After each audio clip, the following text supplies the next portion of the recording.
Mesdames et messieurs, chers maîtres,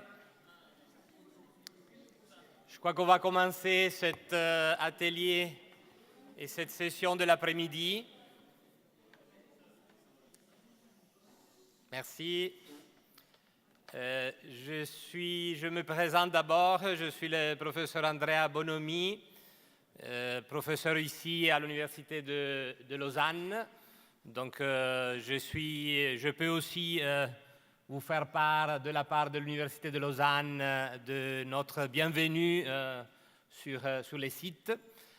Et nous sommes très heureux d'avoir ce public extrêmement riche, extrêmement varié, avec beaucoup de pays et de continents représentés à l'occasion de cette très belle manifestation. Un grand merci aussi aux organisateurs, à l'Ordre des avocats vaudois qui a pris sur soi cette imposante tâche d'organisation. J'ai le grand plaisir et l'avantage d'avoir été proposé pour diriger cet atelier et la table ronde avec le professeur Edgar Philippin qui va suivre ensuite. Après les sujets qui ont été traités ce matin dans des matières dans lesquelles les modes alternatifs de résolution de litiges se font de plus en plus place, que ce soit par exemple le droit de la famille ou certaines méthodes, surtout à niveau de la médiation, deviennent de plus en plus importantes. On revient cet après-midi dans les berceaux traditionnels des AEDR, des méthodes alternatives, de l'arbitrage, mais de plus en plus aussi d'autres méthodes comme la médiation, la conciliation et d'autres méthodes qui sont utilisées, c'est-à-dire le domaine commercial. Dans ce domaine, évidemment, nous sommes particulièrement heureux de vous accueillir en Suisse parce que la Suisse a une très longue tradition dans le domaine de l'arbitrage et pour plusieurs raisons et est toujours un centre très important d'arbitrage à niveau international, comme vous le savez. Il y a une longue expérience qui s'est accumulée tout au long des années. Il y a beaucoup d'arbitres et d'avocats qui ont construit leur carrière sur justement des spécialisations dans le domaine des AEDR. Et il y a tout un patrimoine de connaissances qui peut être très profitable aussi pour résoudre des litiges internationaux qui n'ont pas finalement des liens avec la Suisse. Une grande partie des arbitrages qui se déroulent en Suisse concernent des parties qui sont domiciliées dans des pays étrangers. La Suisse est aussi un lieu intéressant pour l'arbitrage et pour d'autres méthodes alternatives en raison de sa neutralité. Comme vous le savez, on a cette réputation au niveau mondial de pays neutres. Et évidemment, cela peut aussi avoir un certain impact lorsque les litiges, surtout, prennent une connotation qui peut être un peu plus politique ou qui peut toucher à des intérêts économiques des États. La Suisse joue aussi dans un certain nombre d'institutions qui sont spécialisées dans le domaine de l'arbitrage. Je mentionnerai surtout les chambres de commerce suisses qui, depuis 2007, ont mis en place un règlement d'arbitrage, les Swiss Rules, qui sont un règlement d'arbitrage extrêmement moderne, extrêmement efficace, et qui est géré par une institution, justement créée par les chambres de commerce suisses, la Swiss Chambers Arbitration Institution, plus connue comme SCAI, qui justement gère dans les différents centres de la Suisse un grand nombre d'arbitrages et qui est une institution extrêmement efficace. Et les Swiss Rules sont particulièrement adaptés évidemment au droit suisse de l'arbitrage et garantissent des solutions particulièrement novatrices. Et finalement, la loi suisse en matière d'arbitrage, mais aussi les institutions judiciaires suisses ont toujours fait preuve d'une grande hospitalité, d'une grande sympathie pour les modes alternatifs, notamment en matière d'arbitrage, mais aussi en matière de conciliation, on en parlera tout à l'heure, et de médiation. La loi suisse d'arbitrage, le chapitre 12 de la loi de droit international privé est connu comme une loi extrêmement moderne, souple et bien adapté à l'arbitrage. Elle est aujourd'hui en cours de révision, mais finalement, on voit le projet de révision qui a été récemment, qui a été publié dans les derniers mois, il ne prévoit pas de solution particulièrement révolutionnaire. Il s'agit de petites retouches parce que la loi est effectivement déjà très favorable à l'arbitrage. Et son application par les tribunaux suisses est tout à fait dans le même sens. Vous savez peut-être qu'en Suisse, la seule instance de recours en matière de sentence arbitrale est le tribunal fédéral. Donc une seule instance qui est déjà un bel avantage. Et puis le tribunal fédéral a toujours fait preuve d'une grande sympathie et d'un grand respect aussi pour la résolution des litiges par voie arbitrale.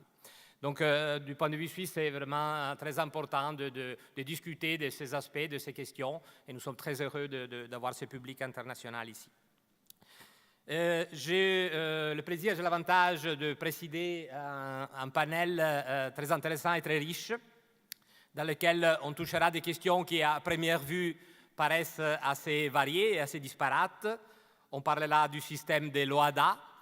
On parlera de la médiation et de la mise en œuvre de la médiation et on parlera des défis institutionnels de l'arbitrage en matière d'investissement. Mais en réalité, parmi tous ces thèmes, il y a quand même beaucoup de contacts, il y a un fil rouge parce que l'OHADA est peut-être une possible alternative à d'autres méthodes de résolution des litiges dans les mécanismes de l'arbitrage en matière d'investissement, surtout pour les pays africains, évidemment. Et d'ailleurs, dans l'ICSID, dans la CIRDI et dans le OHADA, on essaie de faire place à la médiation.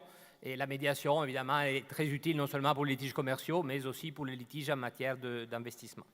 Donc je pense qu'on va beaucoup apprendre de nos orateurs. Et donc, je vais appeler le premier, qui est le juge, l'ancien juge Pierre Muller, qui est un ami et qui a été pendant 20 ans juge au tribunal cantonal du canton de Vaud. Il a une très grande expérience comme juge, mais évidemment aussi, vu que la loi suisse prévoit des procédures de conciliation souvent obligatoires, il a construit une grande expérience en matière de conciliation. Et il y a quelques années, il a décidé de quitter ses fonctions judiciaires pour se consacrer à temps plein et avec toute son énergie et son enthousiasme au développement et au fonctionnement de ces méthodes, notamment en matière de médiation. Et donc, c'est lui qui va nous parler des différents contextes de mise en œuvre de la médiation. Je rappelle à tous les orateurs que nous avons un temps limité, donc en principe c'est 8 minutes par personne, après on aura un peu de temps pour les questions. Merci beaucoup, Pierre Muller. À vous.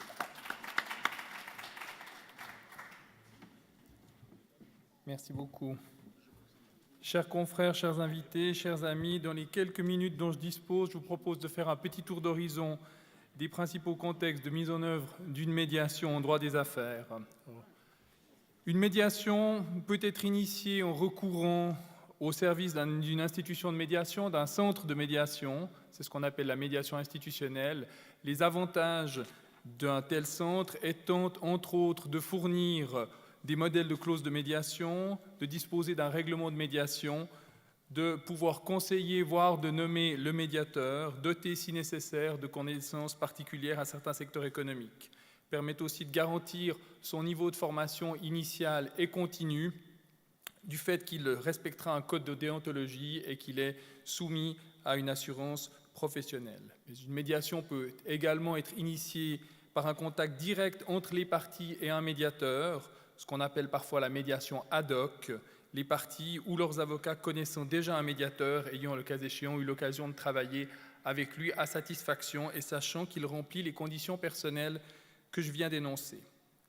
Comme vous le savez, la médiation est un processus volontaire, ce qui suppose un accord entre les parties de recourir à la médiation, accord que l'on trouvera soit dans un contrat, c'est la clause de médiation, ou qui peut être conclu une fois que le litige est survenu, ce que l'on dénomme parfois le compromis de médiation.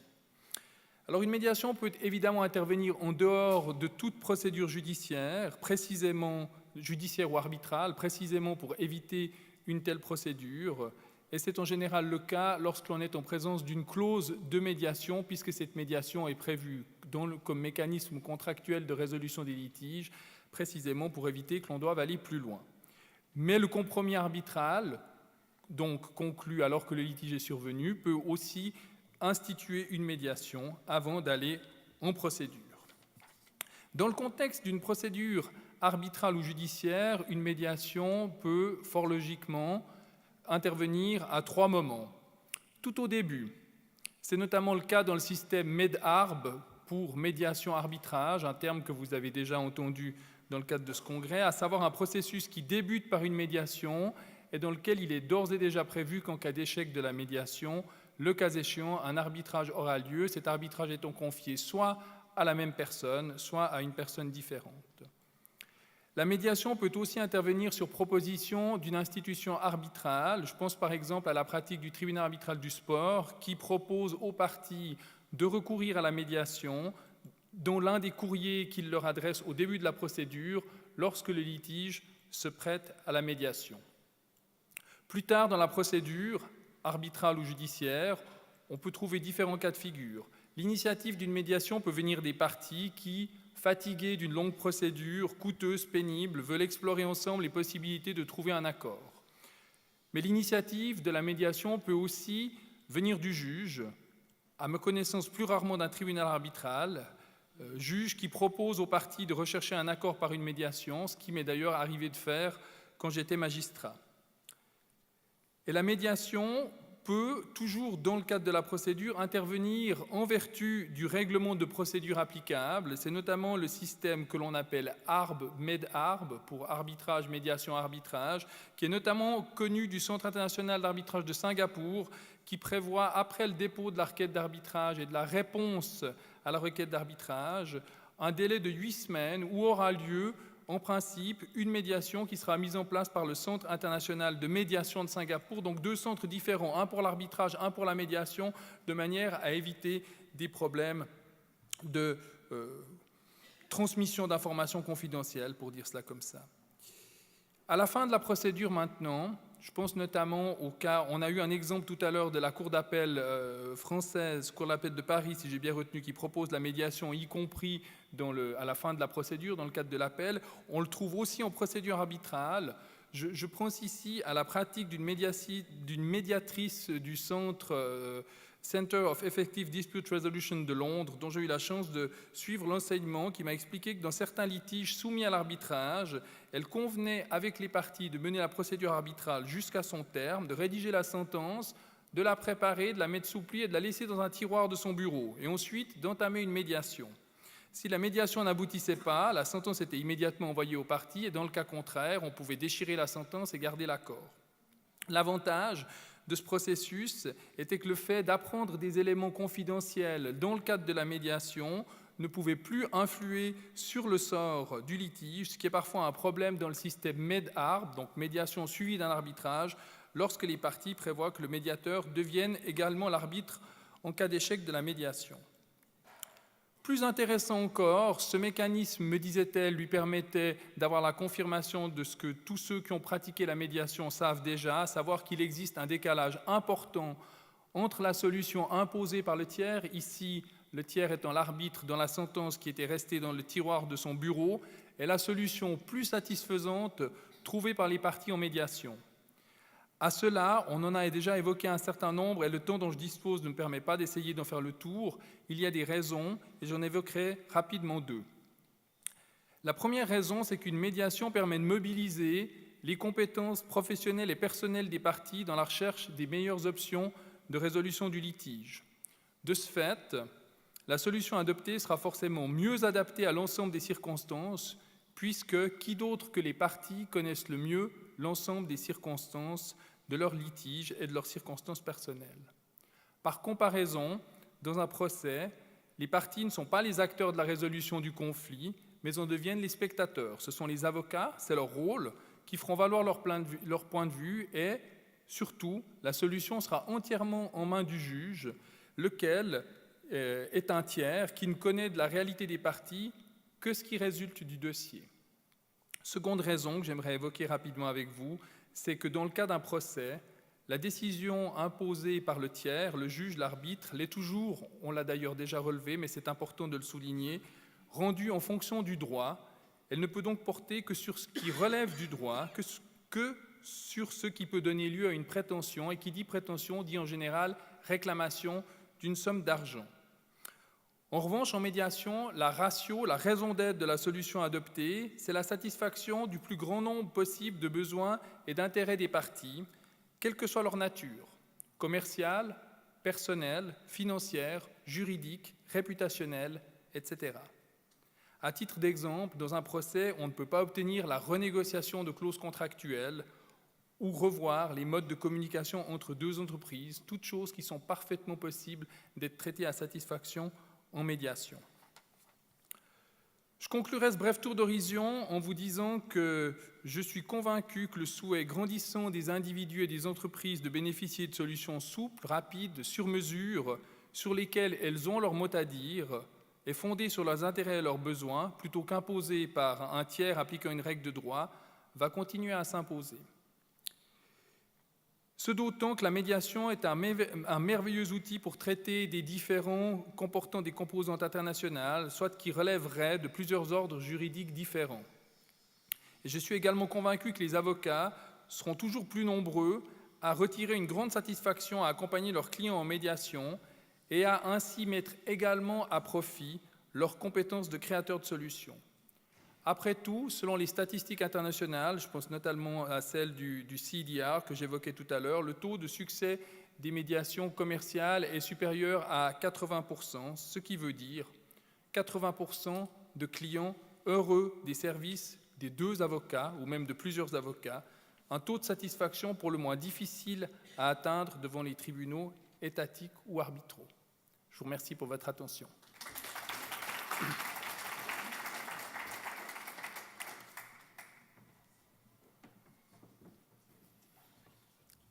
Merci, Maître Müller, pour cet exposé très intéressant et pour avoir donné un petit aperçu de mécanismes parfois très créatifs auxquels il faut avoir recours en matière de médiation et des raisons qui poussent à les développer. Et merci aussi pour avoir respecté très précisément le temps attribué. Alors j'invite maintenant notre deuxième oratrice, Madame Brigitte Ada Nguyen Le Breton, qui est une juriste camerounaise. Elle a été ancienne présidente de l'Assemblée générale des barreaux du Cameroun. J'ai noté aussi qu'elle est enseignante de droit commercial aux universités camerounaises, dans certaines institutions camerounaises. Et c'est surtout une grande promotrice de la médiation, parce que c'est un médiateur elle-même, et puis elle préside plusieurs institutions. Elle est très active dans le développement de la médiation en Afrique. Donc, elle va nous parler justement du système WADA. Non, pardon, excusez-moi, vous allez parler du système des investissements, donc les défis institutionnels de l'arbitrage en matière d'investissement. Merci beaucoup.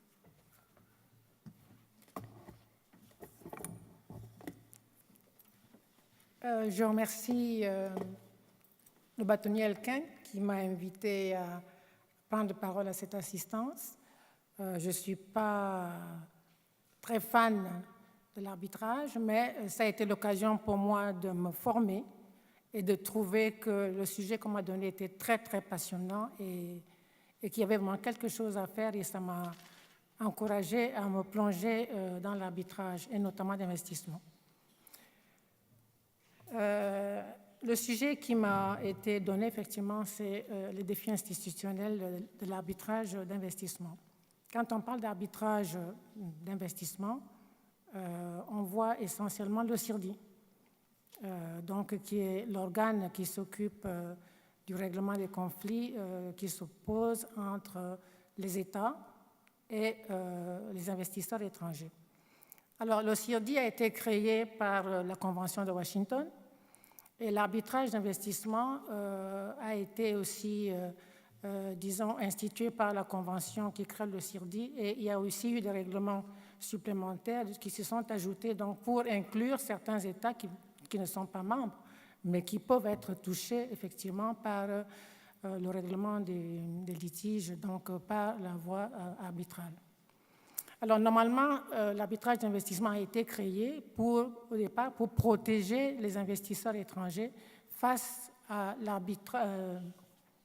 l'arbitraire des États, surtout les États en développement qui en avaient besoin, et aussi face à la justice de ces États qui n'étaient pas toujours crédibles.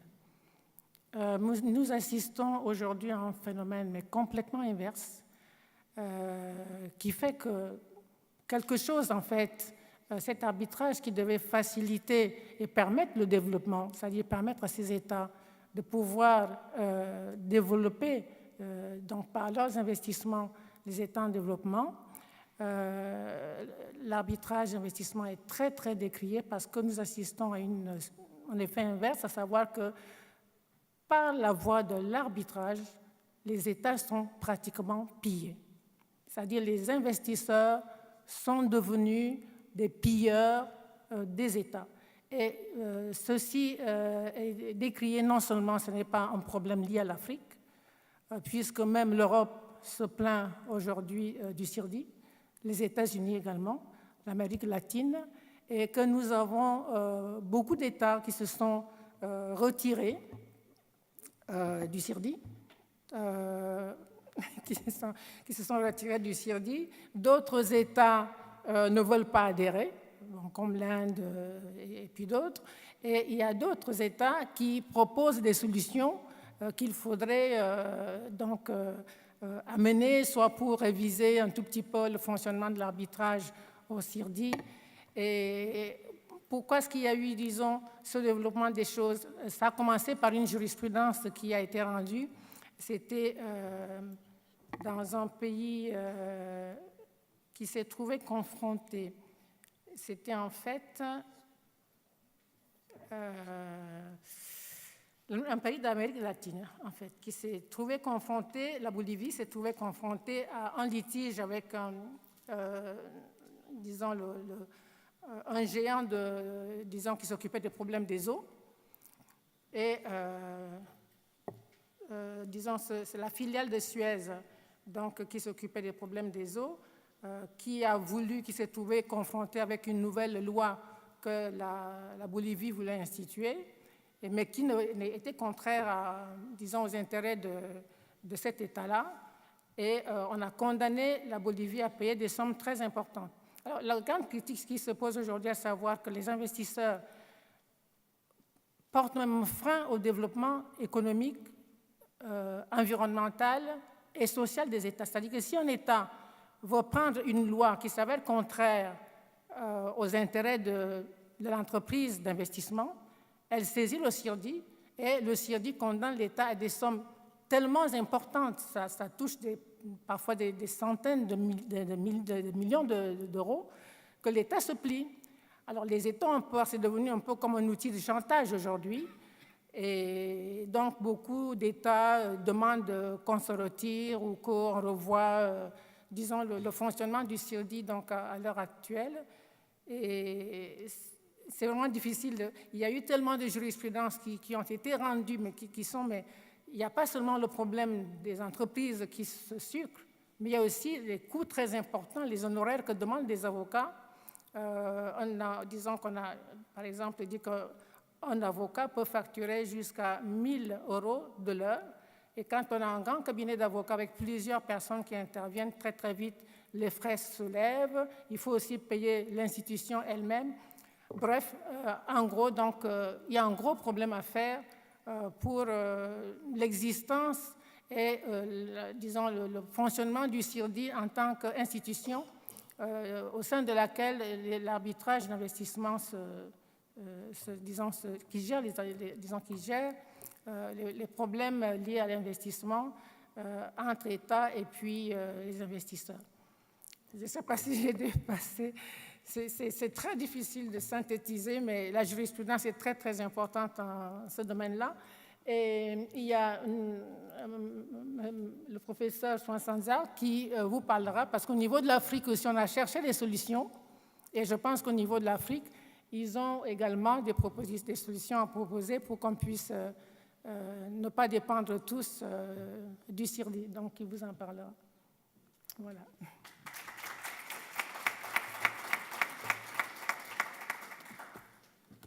Grand merci pour ces remarques qui feront sans doute discuter, très critiques vis-à-vis du système du CIRDI. J'appelle tout de suite notre dernier orateur, M. Achille Nwangza, qui est associé de Youth Africa, l'étude de Paris, j'ai bien compris, et qui est membre de la Cour d'arbitrage OHADA. Et il va justement nous parler du système... De la Cour de la CCI, hein, je suis mauvaise information. De la Cour de la CCI, et il va nous parler du système OHADA, comme possible alternative peut-être. Merci. Tout d'abord, je sacrifierai à l'usage en remerciant les organisateurs de ce 33e congrès d'avoir pensé à moi pour remplacer le secrétaire permanent de l'OHADA qui vous transmet toutes ses excuses pour une indisponibilité de dernière minute. Alors, il m'est choix en 8 minutes de vous présenter le système d'arbitrage OHADA. Pour respecter le temps qui m'est imparti, je vais vous adresser 3 messages. Le premier, l'OHADA, c'est quoi? Le deuxième, c'est quoi les sources de l'arbitrage OHADA? Et le troisième, pour respecter la Suisse, c'est comment on gère le temps dans l'arbitrage OHADA. Tout d'abord, l'arbitrage OHADA. L'OHADA lui-même. L'OHADA, c'est une organisation née en 1993, composée de 17 pays d'Afrique de l'Ouest et l'Afrique centrale, qui en majorité sont francophones, excepté la Guinée équatoriale qui est hispanophone, la Guinée-Bissau qui est lusophone et une partie du Cameroun qui est anglophone. Alors, en vertu du traité portant création de l'OHADA, cette organisation a vocation à adopter des textes ayant pour but de moderniser le droit des affaires et le droit de l'arbitrage. C'est dans cette veine qu'ont été adoptés 3 textes concernant le droit de l'arbitrage. D'abord, le traité OHADA lui-même dans son titre 4, intitulé « L'arbitrage ». Ensuite, en 1999, un acte uniforme sur l'arbitrage et un règlement d'arbitrage. Il est important de signaler qu'en OHADA, vous avez d'une part un texte équivalent à la loi de droit international privé suisse sur l'arbitrage et à côté, vous avez une cour d'arbitrage qui fonctionne comme celle de la CCI avec son règlement. Le règlement d'arbitrage OHADA, CCJA de la Cour commune de justice d'arbitrage et l'acte uniforme sur l'arbitrage ont été révisés en 2017, le 23 novembre plus précisément. Cette révision a porté sur diverses matières, mais comme je vous l'ai dit, voulant respecter l'horloge suisse, je vais vous dire les grandes innovations qui ont été apportées à l'occasion de cette réforme. Et l'un des problèmes les plus importants de l'arbitrage aujourd'hui, c'est la durée des procédures. Et pour les abréger, le législateur OHADA a pris le problème au bras le corps en faisant des innovations majeures. Premièrement, s'agissant de l'intervention du juge d'appui, en matière de contentieux de nomination des arbitres, lorsque l'une des parties est défaillante et qu'on a une procédure ad hoc, le juge d'appui dispose dorénavant de 15 jours, pas plus, et sa décision est sans recours. S'agissant du contentieux de la récusation, le juge d'appui dispose de 30 jours et si d'aventure, passé les 30 jours, il n'a pas rendu sa décision, alors c'est la juridiction supérieure qui sera saisie par la partie la plus diligente. Le même mécanisme est prévu en annulation, mais alors de manière encore plus innovante. En matière de contentieux, l'annulation, la sentence, le juge étatique, donc national, dispose de 3 mois. Passé les 3 mois, s'il n'a pas rendu sa décision, alors la partie la plus diligente dispose de 15 jours pour saisir la juridiction de cassation, ce qui serait en Suisse le tribunal fédéral. Et cette juridiction de cassation dispose de 6 mois. Ce qui veut dire qu'on a condensé le contentieux de l'annulation d'une sentence en 9 mois et demi. Pour ceux qui pratiquent l'arbitrage international, il y en a quelques-uns dans la salle, ils sauront que ce soit en Suisse ou en France, le délai moyen, c'est 1 an. Donc là, l'OHADA se positionne en termes d'avantages comparatifs, 9 mois et demi et la partie est terminée. Pour le client qui a besoin de certitude sur la durée du contentieux, voilà une réponse précise, claire. S'agissant du contentieux de l'exéquatur, la même démarche a été entreprise. Dorénavant, la demande d'exéquatur, non seulement elle est non contradictoire, comme c'est le cas en Suisse ou en France, mais en plus elle est encadrée dans un délai de 15 jours. Passé les 15 jours, si le juge étatique ne s'est pas prononcé, alors on saisit simplement le greffier pour apposer la formule exécutoire. Donc c'est un mécanisme d'exéquatur quasi automatique. Il n'y a pas meilleur message à donner en matière d'arbitrage que de dire « voilà, nous vous assurons que les sentences seront exéquaturées ». En un mot, le législateur OHADA, en voulant se placer dans la lignée des législateurs modernes, a pris un problème lui a apporté un souffle nouveau. Je ne saurais terminer mon propos en vous disant que quand on vient à Lausanne, on pense au lac Léman. Quand on pense à l'OHADA, on pense à son arbitrage. Je vous remercie.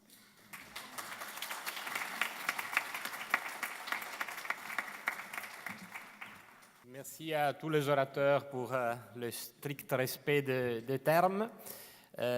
Du coup, nous avons aussi quelques minutes pour d'éventuelles questions. Et donc, j'ouvre la parole au public pour la discussion. Je pense qu'il y a des micros qui circulent. Voilà, je vous remercie donc tous les intervenants. Je suis Jacques-Brice Momnougui, avocat au barreau de Bordeaux, président du club OHADA Bordeaux. Donc, on dit souvent en Afrique que le soleil ne fait pas bouillir la marmite.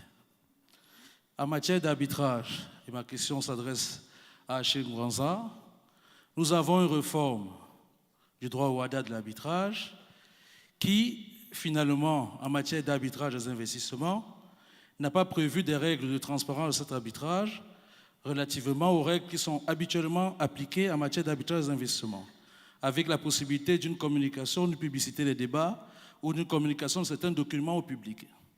Cela pose donc un réel problème quant à la saisine de la CCJA comme centre d'arbitrage des investissements.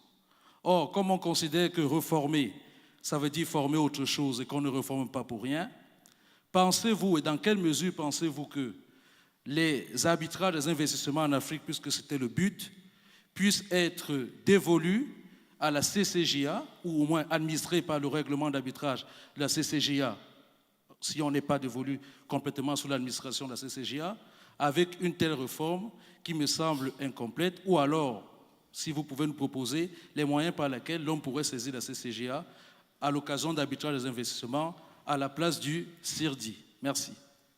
Merci. Le temps qui m'était imparti ne me permettait pas d'aborder toutes les questions de la réforme. S'agissant de la transparence, au sein de la CCJA déjà, qu'on soit en arbitrage commercial ou d'investissement, il y a un effort conséquent qui a été fait. Il concerne la motivation de toutes les décisions administratives. Dorénavant, lorsque la CCJA, en tant que centre d'arbitrage, se prononce une question de récusation ou de confirmation d'arbitre ou même de contestation prima facie sa compétence, en début de procédure, les parties ont la possibilité de dire « nous voulons que toutes les décisions soient motivées » et qu'on nous communique la motivation. Ça, c'est d'un. S'agissant de la désignation des arbitres, dorénavant, la CCJA est l'un des rares centres d'arbitrage au monde qui, lorsqu'elle agit en tant qu'autorité de nomination, ne nomme plus directement et a l'obligation de proposer une liste. Pour adresser plus concrètement les questions que vous avez soulevées concernant la transparence dans l'arbitrage d'investissement, la première remarque que je vais vous faire, c'est que même le règlement CIRDI ne dit pas tout ce que vous souhaitiez. C'est devenu des pratiques, celles de les amis curiers. Et c'est à la suite des affaires de l'organe de règlement des différends qu'on les a étendues au CIRDI. Aujourd'hui, la majorité des pays de l'espace OHADA sont en train de signer la convention de Maurice Lacuneti sur la transparence. À partir de cette convention, on pourra donc, qu'on soit en arbitrage CCJA, CCI, LCI et autres, avoir les règles de transparence prévues par le règlement de transparence CNUTI. Donc ça ne posera pas de problème majeur. Mais je comprends votre réflexion consistant à dire pourquoi la CCJA n'est pas allée aussi loin que ça. Il faut aussi éviter une superposition des textes. À partir du moment où il y a une réforme qui est en train d'être faite par la CNUTI et que c'est les mêmes États qui ratifient les textes CNUTI, venir mettre un texte CCJA, il faudrait vraiment s'assurer en termes légistiques qu'on a une démarche suffisamment fine pour éviter un conflit inutile. Il est plus simple d'appliquer la convention de Maurice dans le cas de l'arbitrage CCJA et aucun texte du règlement CCJA aujourd'hui ne s'y oppose. Merci beaucoup. Merci, Monsieur le Président. Mon nom est Alain Fénéon, je suis avocat honoraire au barreau de Paris. Honoraire, ça veut dire que je ne suis plus concurrent pour mes confrères. Mais je suis aussi arbitre et médiateur. Oui, je voudrais rebondir quand même par deux observations sur l'intervention de Madame. Vous nous dites, mais les États aujourd'hui sont très souvent condamnés, ou le plus souvent condamnés par le CIRDI, enfin par les tribunaux arbitraux travaillant sous le règlement CIRDI. Et donc une forme de victimisation en disant que le plus souvent l'État est condamné et ça devient très grave. Vous savez, vous avez exactement les mêmes statistiques avec la cour d'arbitrage, avec la CCI, Achille ici présent pourra vous le dire, et avec d'autres cours d'arbitrage. Alors, je crois que plutôt que de faire de victimisation en disant les États sont tout le temps condamnés, d'autant que les États désignent, quand ils sont partis dans un arbitrage, désignent aussi un arbitre à l'origine de l'arbitrage, tout comme l'investisseur désigne son arbitre. Je crois qu'il faut plutôt s'interroger, et c'est ma deuxième observation, sur les raisons pour pourquoi sont-ils condamnés. Et l'intérêt, parce que l'arbitrage n'a pas de raison de les condamner spécifiquement, une partie plutôt. Et si les États sont souvent condamnés, que ce soit les États africains ou d'autres, c'est parce que le dossier d'arbitrage met en exergue les erreurs de l'État. On voit énormément de contrats qui sont résiliés abusivement par les États, de contrats qui ne sont pas gérés, mal gérés par les États. Et c'est la raison principale. Si vous regardez les sentences, l'ensemble des sentences qui sont rendues, le plus souvent, les arbitres sanctionne une mauvaise gestion du contrat par l'État ou une mauvaise oui, c'est la victimisation. Donc, je crois qu'il faut, c'est vraiment ce qu'il faut, ce sur quoi. Et je crois qu'il serait intéressant pour les États de tirer les leçons, parce que dans toute cette sentence, lorsqu'on rédige une sentence, on la motive, et dans toute motivation, il y a donc un aspect pédagogique. Et cet aspect pédagogique de la motivation mériterait d'être lu et relu par les États pour éviter à l'avenir notamment de faire des dépenses publiques injustifiées parce que simplement ils ont mal géré le contrat. Voilà mon observation. Merci, maître. Alors, vous savez, il y a beaucoup d'organismes qui s'occupent de l'arbitrage, un peu à Londres, un peu partout. Nous avons des centres d'arbitrage d'investissement. Pourquoi le CIRDI? Le problème a commencé avec une jurisprudence qui a été rendue en l'an 2000. Donc, elle concernait l'entreprise américaine qui voulait déposer donc ses déchets dans des États. Il y a eu un tollé du peuple qui ne voulait pas qu'on dépose des déchets là-bas. Et l'entreprise concernée, l'entreprise américaine Metalclad, a saisi donc l'arbitrage CIRDI. Et voilà la sentence que ce tribunal a rendue. N'importe quelle politique publique remettant en cause les profits raisonnablement escomptés par une entreprise doit donner lieu à compensation. Nous avons là un problème qui touche à l'environnement.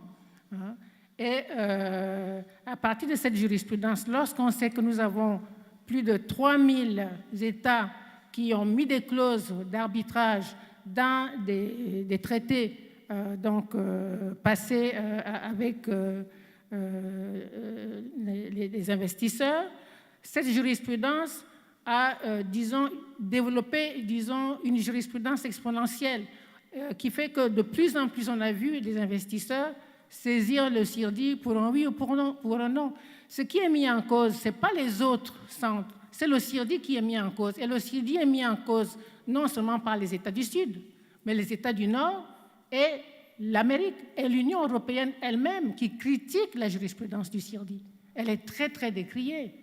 Et aujourd'hui, on cherche des moyens, justement, soit pour pouvoir contourner, des États se retirent du CIRDI, d'autres États proposent des corrections, et l'Union européenne, d'ailleurs, justement, la Commission de l'Union européenne a donné des instructions fermes à ses membres qui font partie de la Banque mondiale pour pouvoir, trouver d'autres solutions qui permettent soit de corriger, soit de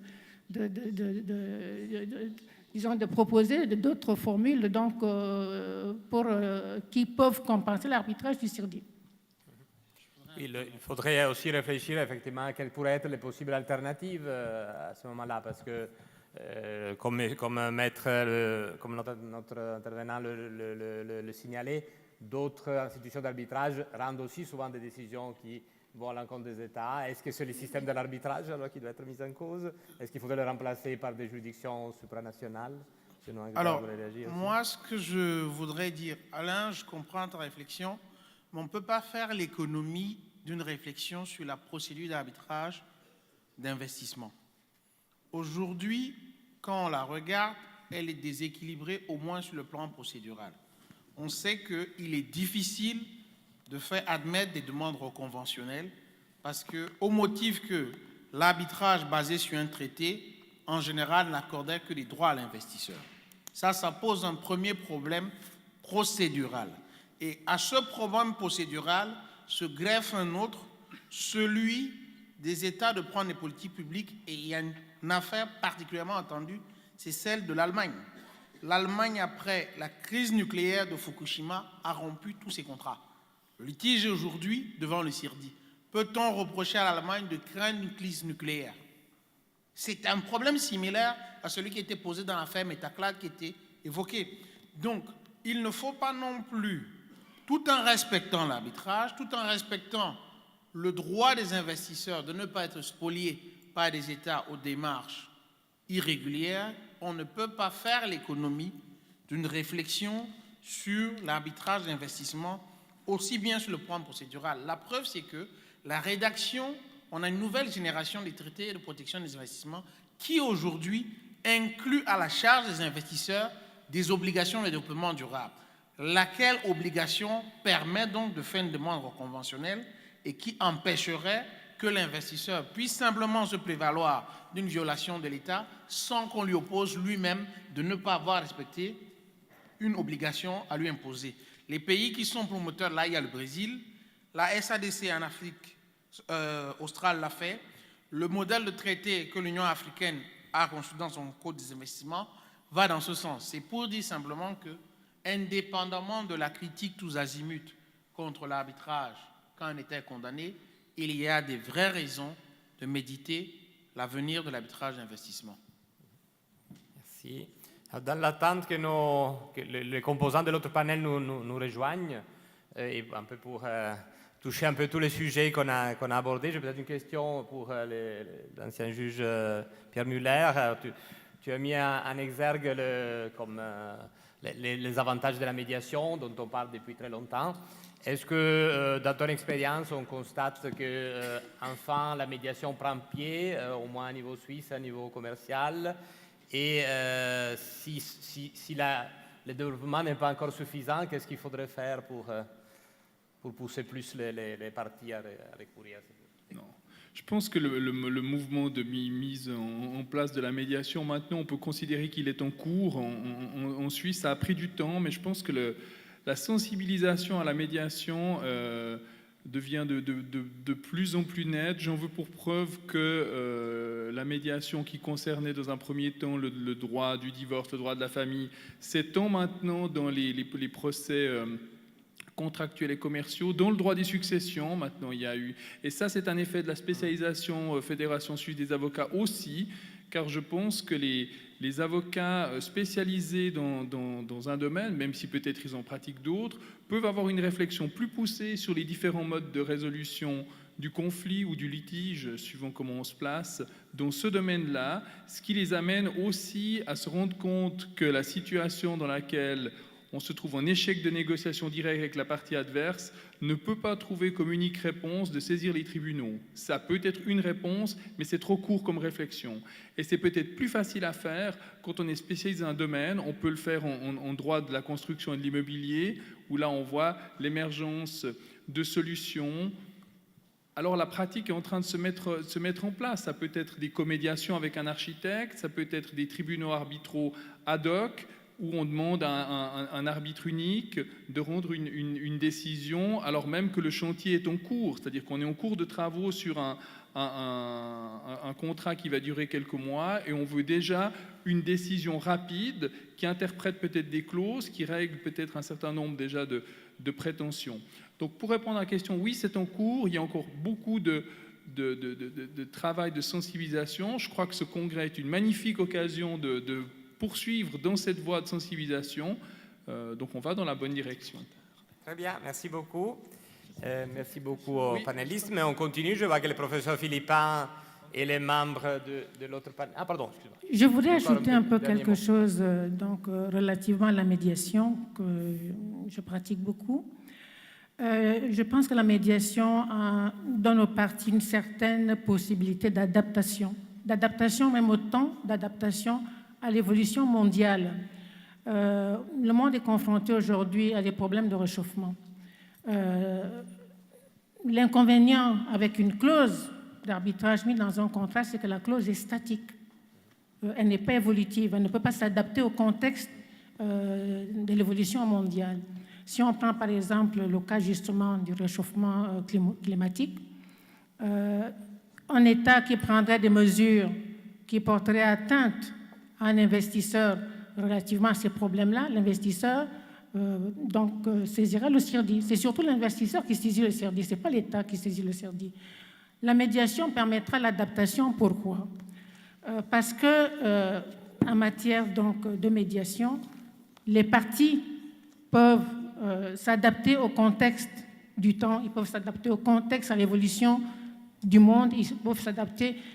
Le litige, c'est l'affaire des parties et la solution appartient aussi aux parties. Et quand les parties sont en médiation, ils tiennent compte des besoins de leur entreprise, des besoins de leur personnel, de leurs relations futures, alors que l'arbitrage casse ne tient pas compte de tout ça. Les parties peuvent en tenir compte. Les parties peuvent tenir compte dans la médiation que le monde a évolué, les lois ont changé. À l'époque où nous avons, rédigé notre contrat, ce n'était pas pareil. Nous devons nous adapter à ce qui se passe. Et il n'y a rien de mieux, le fait que les parties puissent eux-mêmes décider de ce qu'ils font de leur litige, de la solution qu'ils doivent apporter à leur litige, me paraît être l'une des solutions pour lesquelles on devrait peut-être penser à l'arbitrage en matière d'investissement. Voilà ce que je voulais dire. Merci. Merci beaucoup. Merci encore. Donc j'invite le professeur Philippin à nous rejoindre avec les autres intervenants, Madame Laure Lavorel, Madame Marie-André Noué, qui est déjà, je crois, assise sur le podium, et Monsieur Jérémy Lac, qui vont faire partie de cette table ronde finale. Merci. Encore. Voilà, merci beaucoup. Et désolé de l'interruption du groupe numéro 2 qui vous a rejoint dans la salle lors d'une discussion qui semblait passionnante. J'aimerais peut-être ouvrir cette partie plénière en souhaitant d'abord la bienvenue à quelqu'un que vous n'avez pas encore vu, mais que j'aimerais vous présenter parce qu'il nous a fait l'amitié, et ce n'est pas une plaisanterie, de venir exprès pour nous parler d'un mode de résolution approprié des litiges que nous n'avons pas encore évoqué ici, qui est celui des dispute boards, ou en français des comités de résolution des différends. Et il était précisément en Amérique du Sud jusqu'à hier, et il est venu tout exprès, il a écourté son voyage pour venir nous en parler. On lui est très sensible de l'amitié qu'il nous fait à cet égard. Monsieur Pierre Janton est ingénieur, mais il a une habitude de la résolution des litiges, en particulier en matière de construction.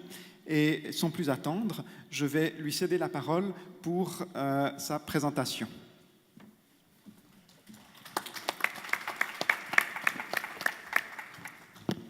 Mesdames, Messieurs, bonjour. C'est un plaisir pour moi et un honneur. Je remercie d'ailleurs le professeur Edgar Philippin de m'y avoir convié. Je vais être très pratique. Je vais prendre 4 exemples et je m'en excuse déjà de ne pas avoir pris d'exemple en Afrique où j'ai vécu pendant 9 ans au Lesotho. Le grand complexe hydroélectrique là-bas avait fait l'objet de CRD, de dispute board. Alors je vais vous expliquer un peu de quoi il s'agit. Mon intervention en 3 points. La première, qu'est-ce que c'est que le DB ? Je ne parlerai pas de DRB, mais de DB, Dispute Board. Le Dispute Board est en fait un organisme qui est complémentaire à l'arbitrage, j'insiste beaucoup sur ça, qui est mis en place, il est nommé exactement comme un collège arbitral, mais il est mis en place au début d'un contrat. Et ceci pour éviter les désordres qu'on voit dans tout grand projet de construction. Je dirais même que c'est normal d'avoir des désordres, des augmentations surtout de temps. C'est toujours un problème tant pour le maître d'ouvrage que pour les entrepreneurs. Alors, cette approche, elle est pas nouvelle, mais dans nos pays de droit civil, elle est assez récente. Je prendrai comme exemple alors quatre projets. Vous avez certainement entendu parler du grand barrage de Chine, Xiaolangdi, qui est sur le fleuve Jaune. C'est des projets auxquels j'ai personnellement fonctionné et c'est pour ça que je peux en parler un peu. La ligne ferroviaire du LGV en France, qui s'est achevée en 2016, mais il y a encore quelques différends à régler. Et la semaine prochaine, je suis à Paris pour ça. Le canal de Panama, vous en avez certainement tous entendu parler. Et puis, en Suisse, pour mes amis suisses, l'Alptransit, c'est ce tunnel majeur au monde de 58 km, plus 38 km le Lötschberg. Et là, je dois vous dire, on est en retard dans mon pays dans ce domaine, terriblement en retard. Et je dois dire que l'intérêt donc du DB, c'est par le fait d'avoir un comité permanent qui vient tous les 3 à 4 mois pour contrôler ce qui se passe et regarder aussi où en sont tous les différents, de pouvoir exprimer, et c'est là où j'introduis une notion essentielle, c'est la question de la première étape, assistance informelle, qui rejoint un peu tout le souci que vous avez exprimé aujourd'hui. Et la deuxième, c'est bien sûr la requête formelle, qui peut soit être une recommandation, qui, s'il n'est pas décrié pendant les 30 jours, devient contraignante, et l'autre, c'est la décision qui doit être obligatoirement exécutée, quitte à être appelée aussi dans environ un délai de 30 jours. Si ce n'est pas le cas, elle devient finale. Alors, j'aimerais simplement vous donner quelques idées de ce qui s'est passé. Comme on m'a donné 8 minutes, ça m'est difficile de vous donner tous les éléments, mais vous voyez, c'est un comité qui vient régulièrement pour aider les parties, parce qu'aujourd'hui, je peux vous dire, dans les plus grandes entreprises, chez les meilleurs maîtres d'ouvrage, vous avez un défaut de communication latent. Les gens ne parlent plus ensemble, s'envoient, vous le savez très bien, on s'envoie des mails, l'électronique intervient, et les gens ne dialoguent plus. C'est ça la communication.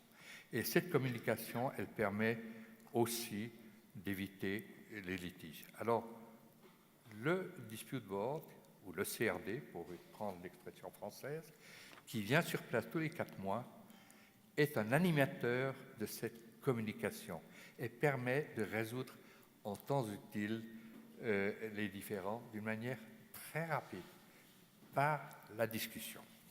Alors, je vois qu'il y a des slides qui passent, alors je vais tout de suite passer au suivant. Oui, alors sur ces 4 exemples, j'aimerais soulever, c'était remarquable de voir en Chine, pour un projet de plus d'1 milliard de dollars, eh bien, il n'y a pas eu un litige porté en requête formelle, bien sûr, aucun devant les tribunaux. Tout a été réglé par l'assistance informelle. Ça marche. Le deuxième, le LGV, c'est aussi un bel exemple. Un bel exemple parce que les parties ont réussi, pour un projet d'environ 8 milliards, à se mettre d'accord sur la majorité des problèmes. Et quand il y a eu une recommandation, eh bien, elle a été acceptée par les parties. Alors maintenant, je viens à des exemples plus difficiles. Je peux vous dire que le canal de Panama, c'est un casse-tête terrible. Et pourquoi? C'est parce que dans ce projet, qui a été superbement réalisé, c'est un succès aujourd'hui, vous en entendez parler tous les jours, ça a été un casse-tête parce que les parties ayant signé un contrat et la clause prévoyant et l'assistance informelle et la requête formelle se sont cantonnées seulement à la requête formelle Et puis, c'est devenu un quasi-arbitrage. J'insiste, le dispute board ou le CRD n'est pas un arbitrage, c'est un complément. Et là, il y a une évolution qui s'est faite où je dois dire, on peut nous critiquer de ne pas avoir mis les garde-fous où il fallait au bon moment, mais je peux vous dire, quand une partie n'est pas prête à négocier, eh ben, c'est la catastrophe. Donc il vaut mieux éviter ce genre de système. Mais quand on s'engage dans un contrat à faire ça, même si vous ne pouvez pas forcer les gens à un compromis, il faut au moins qu'il y ait une attitude ouverte, ce qui n'a pas été le cas. Et puis, finalement, en Suisse, alors vous savez, en Suisse, on est un peu, je dirais, un peu retardataire. Là, il s'est passé très peu. La France a commencé dans ce domaine-là. La Suisse est en retard, manifestement en retard. Et dans ces grands projets, il y a une tradition chez nous. On essaye de régler tous les problèmes par la négociation, parce qu'on sait bien que les mêmes gens se retrouveront un jour ou l'autre.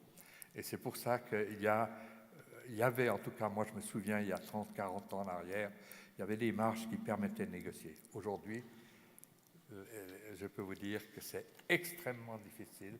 Et moi, je l'avais préconisé parce que j'ai eu la chance de fonctionner comme dans l'état-major de contrôle et de coordination qui a été mis en place par le Conseil fédéral. Et je dois dire, au bout de 6 ans, notre état-major a été dissolu parce que nous n'étions pas toujours d'accord avec l'État. Voilà. Alors, c'est les succès et les difficultés. Alors, j'aimerais juste donner quelques recommandations et je m'arrêterai, comme ça je resterai dans le temps consacré. Je crois qu'un des grands problèmes, c'est de sélectionner les membres. Et sachez que les membres, ça peut être des juristes, des ingénieurs et des économistes, sans problème. Je ne mets pas tellement l'architecte dans ces grands projets d'infrastructure. C'est plutôt dans le domaine de l'immobilier ou de la construction de superstructures bâtiments. Mais je dois dire que ça fonctionne très bien si les juristes sont des gens spécialisés. J'insiste là-dessus. Il ne faut pas simplement avoir une formation de juriste et d'avocat, il faut être spécialisé dans un domaine. Malheureusement, dans notre pays, on est resté trop longtemps généraliste, pour prendre un terme qui convient, mais je dois dire qu'il faut vraiment l'avocat spécialisé. Alors, le panachage, aussi en arbitrage, j'ai eu l'occasion d'en faire une centaine environ, et je peux vous dire que dans l'arbitrage, ça a toujours été merveilleux de travailler entre juristes et ingénieurs. Parce que dans les faits, l'ingénieur ayant pratiqué, il connaît un peu mieux ce domaine-là que le juriste lui-même. La deuxième chose, pour moi, le règlement le plus moderne aujourd'hui des DB, c'est celui, bon, vous me direz, je suis partial, bien sûr, c'est celui de la CCI. Et pourquoi? Parce qu'en 2004, quand on a introduit ça, il a fallu 4 ans de lutte avec la commission d'arbitrage, parce que tout le monde croyait que c'était une concurrence, ce qui n'est pas du tout le cas. C'est un complément, je le dis pour la 3e fois. Alors, je n'ai pas fait la distinction DRB, DAB, CDB, juste pour vous donner encore ce complément d'information. DRB, la naissance était aux États-Unis dans les années 70 et au niveau international, c'était en 80, c'était en Amérique centrale, au Honduras. Le DAB rend une décision, c'est la FIDIC, la Fédération internationale des ingénieurs conseils, qui l'a mis dans son règlement en 96. Et puis le CDB. Alors le CDB, c'est un peu mon bébé, mais j'ai voulu trouver une situation intermédiaire pour permettre aux gens de négocier un contrat, parce que le CRD est plutôt ce que désire un maître d'ouvrage, tandis que le DRB, c'est plutôt ce qu'un entrepreneur cherche à avoir pour améliorer d'ailleurs son cash flow. Et puis ensuite, rester simple. Je peux vous dire, le Panama, c'était tellement complexe pour vous dire, j'avais en face de moi, avec mes collègues, on avait 15 avocats qui plaidaient parce que les directeurs de projet ne se sentaient pas à l'aise pour défendre leur position. Et puis ensuite, la simplification de cette procédure. Souvent, en arbitrage, les 4 étapes, dans le DB, il ne faut surtout pas avoir ça. Voilà, je vous ai très rapidement fait un parcours sur le DB, le CRD, et sachez que pour moi, je suis convaincu que c'est le futur pour essayer de régler à l'amiable les litiges.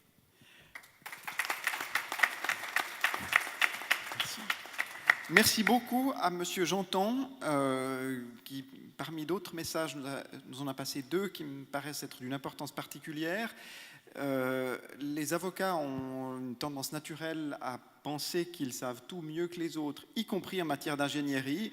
Parfois, c'est utile de s'adjoindre d'autres professionnels pour jeter un coup d'œil technique aux aspects de résolution des litiges. Et puis je pense que le deuxième élément intéressant, et qui était probablement nouveau par rapport à ce dont nous avons discuté dans les autres groupes, c'est qu'en définitive, ces comités de résolution des litiges peuvent avoir une utilité, non pas seulement pour la résolution des litiges, mais également un rôle important dans la prévention de la survenance des litiges, précisément en raison de leur intervention régulière dans un projet significatif. Donc merci beaucoup d'avoir mis ces éléments en lumière parmi d'autres. J'aimerais savoir maintenant s'il y a peut-être des questions dans la salle qui s'adressent directement à M. Janton à la suite de son intervention. Sinon, oui.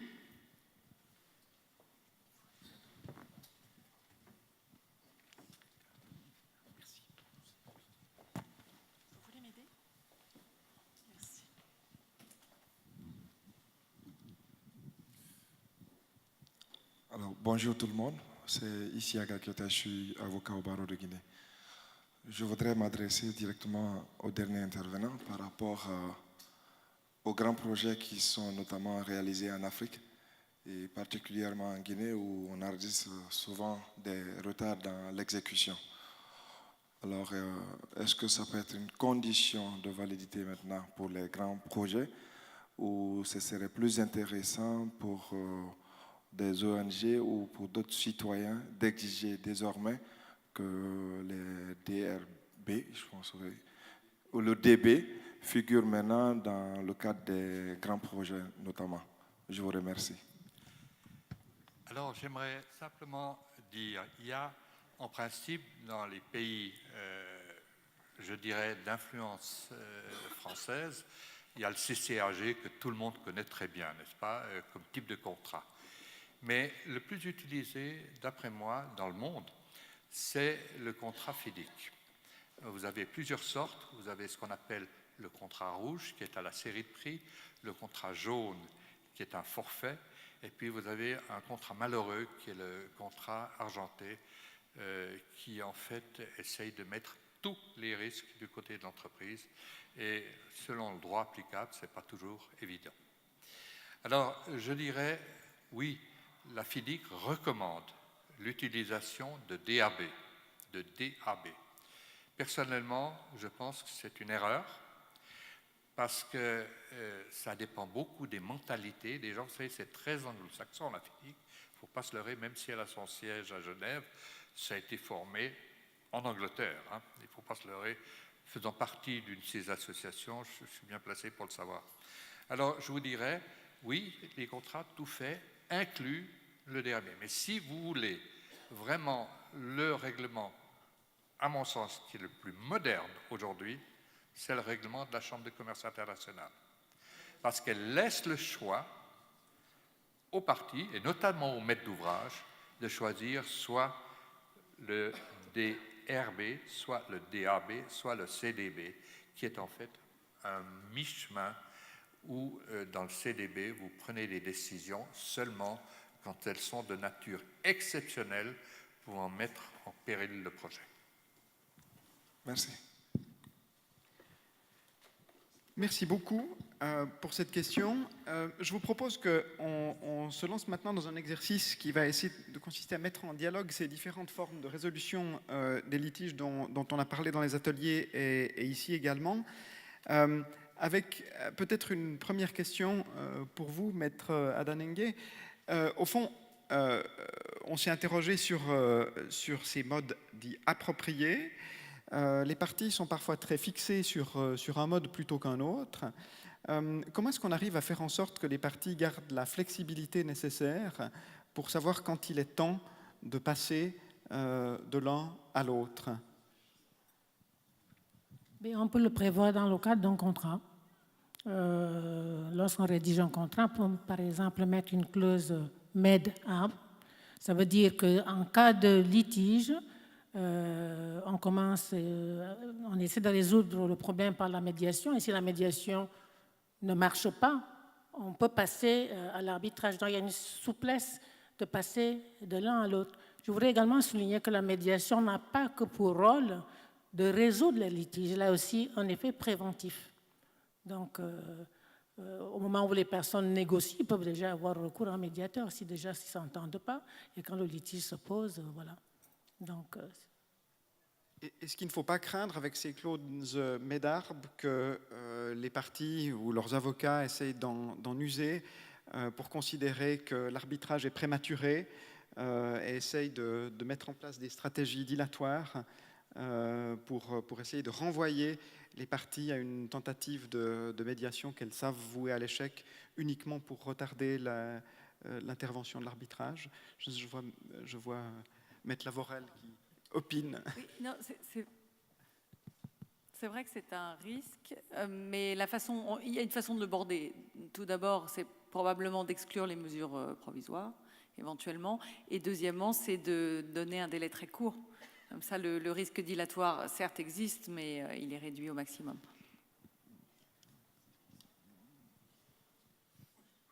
Très bien. Alors, on avait prévu une autre question. Alors, dans le cadre de l'autre atelier, il y a eu une discussion par rapport aux modes étatiques aussi. Et dans le cadre de notre panel, on a mis surtout en évidence les avantages en termes de souplesse, de rapidité des modes alternatifs. Mais en même temps, il y a aussi eu des critiques assez fortes quant à la légitimité de ces modes alternatifs, notamment dans le domaine des investissements, surtout de l'arbitrage. Alors j'ai une question pour Maître Nguanza par rapport dans votre expérience, est-ce qu'il y a certains cas dans lesquels les modes étatiques de résolution de litiges sont finalement plus efficaces ou plus légitimes? Est-ce qu'il peut constituer une alternative encore valable à ces modes alternatifs finalement? Alors, je ne répondrai pas à la question exactement comme vous l'avez formulée, mais je vais évoquer des hypothèses. Et c'est plutôt une combinaison de la justice étatique et de l'arbitrage qui apparaît souvent opportune. C'est notamment en matière de mesures provisoires et conservatoires. On sait que lorsqu'on a un juge d'appui diligent, il est parfois plus intéressant d'avoir une décision étatique qu'on peut exécuter aussitôt derrière que d'avoir une sentence arbitrale. Lorsque la partie contre laquelle la sentence portant mesure provisoire est réticente, non seulement elle peut tenter de faire un contentieux, mais il faut passer par la casse exéquatur.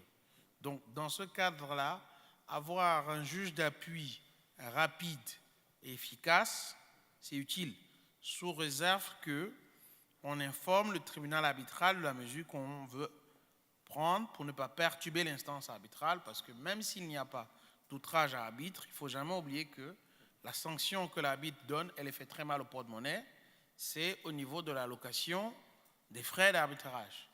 Mais dire d'emblée que la justice étatique peut être une alternative, je dirais plutôt qu'il y a des matières pour lesquelles aujourd'hui l'arbitrage, ce n'est pas très sûr, notamment quand il s'agit du contentieux de certaines hypothèques.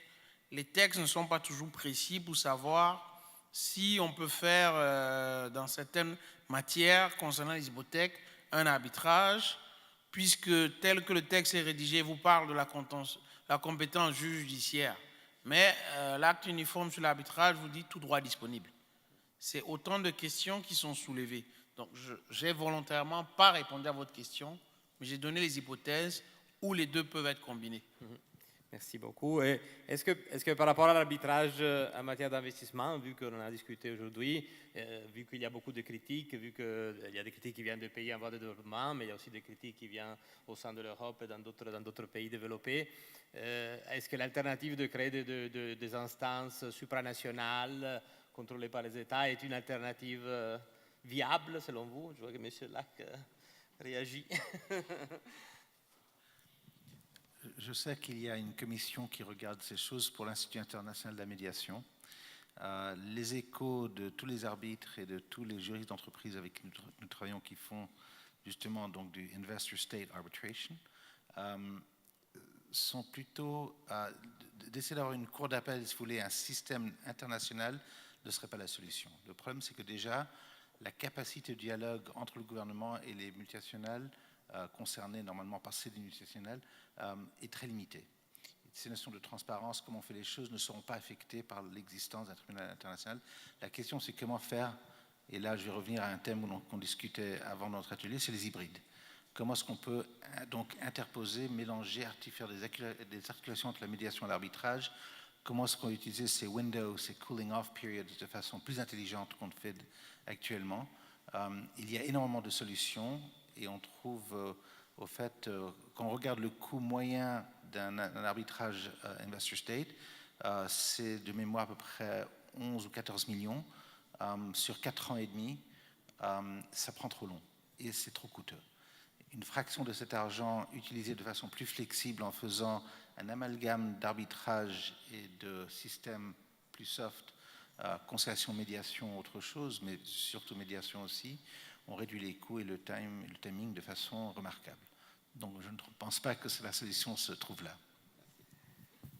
Du point de vue de l'efficacité, puisque Maître Ngwanza a intentionnellement répondu avec des hypothèses à la question qu'on lui posait, j'aimerais faire une nouvelle tentative avec une variation sur la même question avec le juge émérite Muller.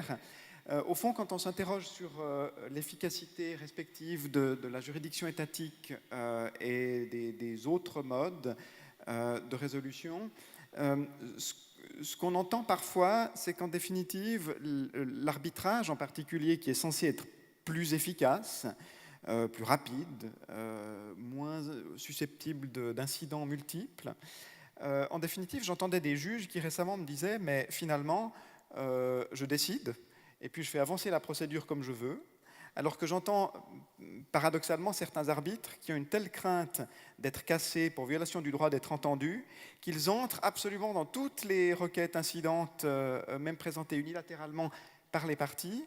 Est-ce que c'est une tendance? Est-ce qu'il y a une mécanique qui s'inverse? Qu'est-ce qu'il faut en penser?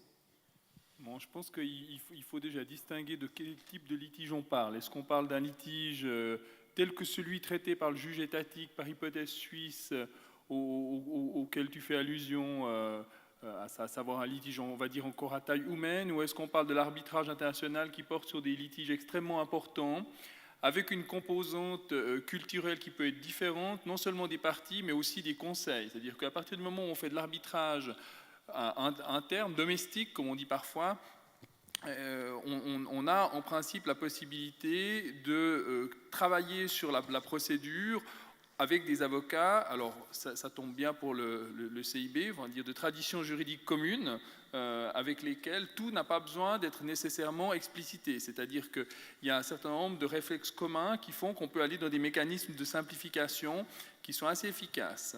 En arbitrage international, c'est moins aisé, notamment parce qu'il y a des réflexes procéduraux qui sont différents et qu'à partir de là, on doit aller dans un degré de détail dans la présentation de la manière dont la procédure va se faire, d'une part pour rassurer les parties, sans doute pour rassurer aussi les arbitres par rapport à une potentielle violation du droit d'être entendu, mais enfin, on voit bien, c'est assez impressionnant la différence, en tout cas dans ma pratique, entre un arbitrage international avec la taille et le degré de détail des règles de procédure et un arbitrage interne où on est plutôt dans une réglementation simplifiée en termes de règles de procédure.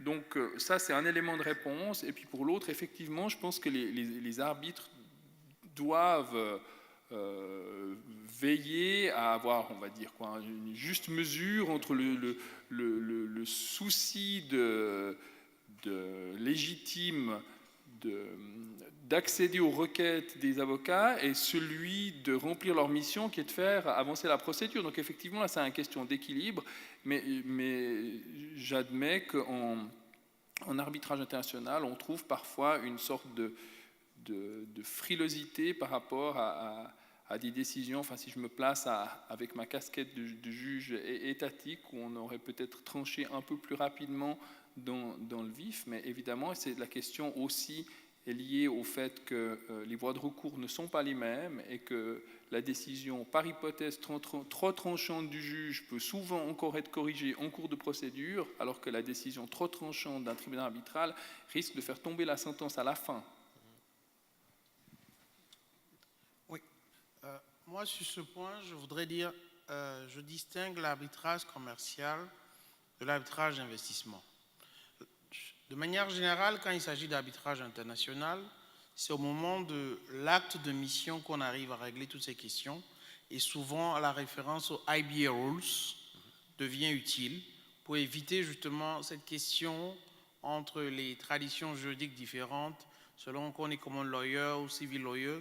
Ça, c'est déjà la première étape avec laquelle on va essayer de bien figer les choses, notamment sur la production des preuves, avec le Redstone Schedule, où on va avoir un calendrier de production des preuves pour chacune des parties, avec une justification qui permet de baliser en amont la discussion.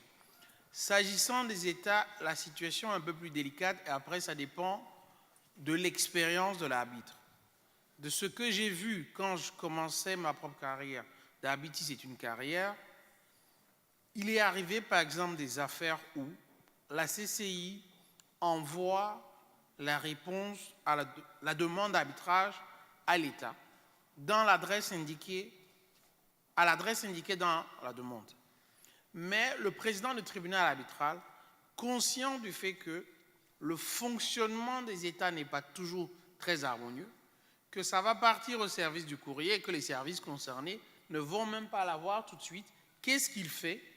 Il fait également envoyer la demande à l'ambassade. Et c'est parce que l'ambassade va transmettre ça, soit à la primature, soit à la présidence de la République, que l'État est saisi et que l'État participe. Je l'ai vu au moins dans 3 procédures d'arbitrage, où on savait que la structure de l'État n'est pas, parfois à la suite, le service du courrier qui envoie ça à la mauvaise direction, ça met 2 semaines, alors qu'il y a déjà un règlement d'arbitrage CCI qui vous dit, vous avez 2 semaines, et donc, une fois qu'on reçoit un dossier comme ça, qu'est-ce qu'on fait? Pour rattraper le coup et essayer d'équilibrer la procédure, puisqu'on ne peut plus revenir sur le délai pour avoir une réponse, on s'arrange à ce que les actes de procédure soient notifiés aussi bien à l'ambassade qu'à l'adresse. Et dans beaucoup de cas, une fois que l'ambassade a reçu le dossier, l'État réagit. Mais encore une fois, ce n'est pas une obligation. Parce qu'il faut quand même le préciser, c'est l'arbitre qui est vraiment soucieux d'avoir un État qui participe. Parce que ce qu'il faut dire, par exemple, à la Cour, la CCI, lorsqu'on doit examiner un projet de sentence, quand c'est une procédure qui implique un État, c'est toujours en plénière. Ce n'est jamais en comité restreint parce qu'on considère que toute affaire qui implique un État a un enjeu particulier. Donc, il y a ces manières pratiques de tenir compte de la singularité du justiciable étatique. Merci. Une question à Madame Ngoué, si je peux me permettre. J'ai entendu que dans le cadre de votre atelier, vous avez parlé aussi de transparence et des critiques qui sont faites parfois en manque de transparence. On a eu aussi l'occasion d'en discuter sur des questions par rapport au système OHADA comparé au système du CIRDI. Aujourd'hui, on va un peu dans des directions un peu différentes dans l'arbitrage presque schizophrénique, dans l'arbitrage commercial et dans l'arbitrage en matière d'investissement, confidentialité d'un côté, plutôt transparence de l'autre. Où il faudrait placer le curseur Je crois qu'il faut tout à fait faire la distinction. Les intérêts, les objectifs, les enjeux ne sont pas les mêmes dans l'arbitrage commercial et dans l'arbitrage d'investissement.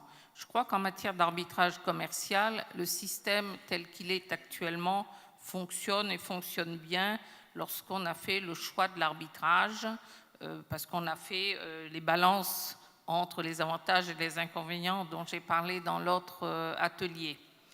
En matière d'investissement, bon, il y a une réelle discussion en ce moment parce qu'on considère que l'arbitrage est toujours contre les États, que l'arbitrage ne permet pas aux parties intéressées, je dirais, mais qui ne sont pas parties au contrat qui fait litige de donner leur point de vue, notamment les populations, les organisations non gouvernementales, enfin beaucoup de personnes qui sont intéressées par le litige n'ont pas voix, n'ont pas accès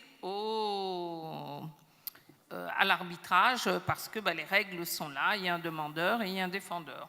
Alors, quelle est la solution? Bon, il y a des solutions qui ont été proposées, comme la création d'une juridiction européenne dans le domaine des investissements. Bon, je crois que ça fait l'objet de beaucoup de critiques et ce n'est pas encore acquis. Par contre, je crois qu'il y a des réels efforts qui sont faits par un certain nombre d'institutions pour, je dirais, moduler. De même que Achille a parlé de la modulation et de l'adaptation en matière de notification et autres, pour moduler les questions de confidentialité et de transparence. Le CIRDI a déjà fait des modifications. Il y a actuellement des modifications qui sont sur le site pour rendre les audiences publiques sous certaines conditions, donner l'accès à un certain nombre de documents.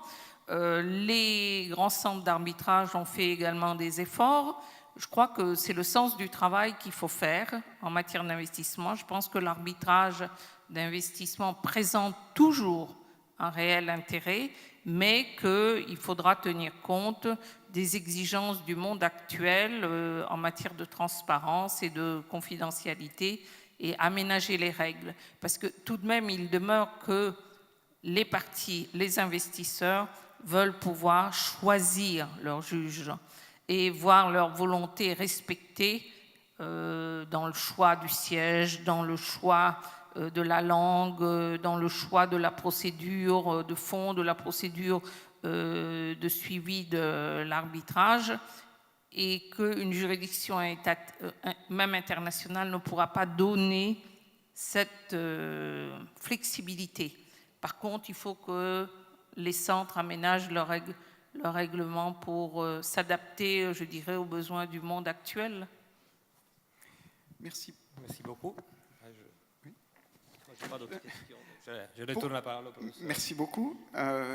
Pour essayer de terminer avec une précision presque digne d'une montre suisse, Cynthia, je vais remercier en votre nom à tous nos panélistes qui ont, je pense, contribué à une discussion extrêmement vivante, qui nous frustre peut-être un petit peu parce qu'il y aurait encore 1000 questions qu'on se pose encore. Je pense que les uns et les autres seront encore ici. Vous savez que suit maintenant une pause d'environ une demi-heure. Non, je vais laisser les indications logistiques à Maître Lévy, mais en votre nom à tous, je remercie encore tous nos contributeurs à cette discussion et je cède la parole à Maître Lévy pour parler de la suite.